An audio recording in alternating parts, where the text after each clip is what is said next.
Masking fluid works well for all the details that would take too much time to paint, like when you're painting around letters on a street sign or details in a flower. So this is just some scrap paper, so if I use the stick,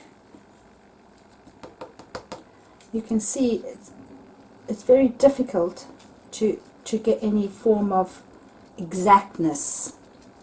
I can get some really interesting marks, and I can use a stick to paint, and I can use it for masking fluid as well. One of the things with masking fluid is because it's latex and plastic, if you don't put enough on, it tends to become quite difficult to take off. And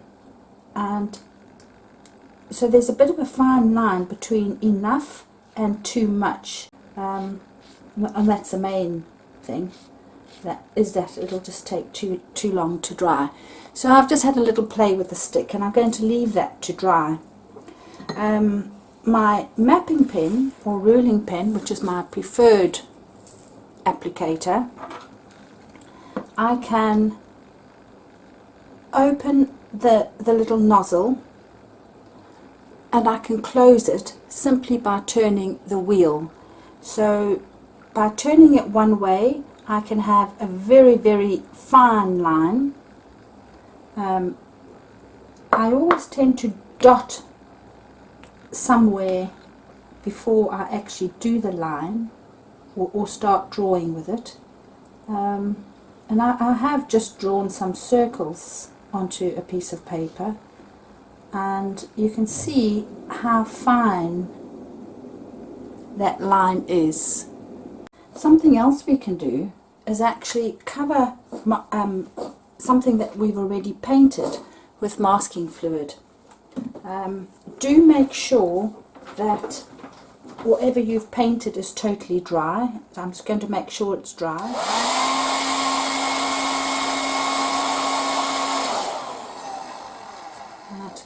And the other tip with this is sometimes we look at this and we think, well, I've put the masking fluid on, but when I take it off, my colours seem that much lighter. That is because a lot of the time, if you're using student colour and you do this, paint over it, or put masking fluid over it, it tends to take some of the colour away. And yeah, so I am ready to start painting the background, just to keep them.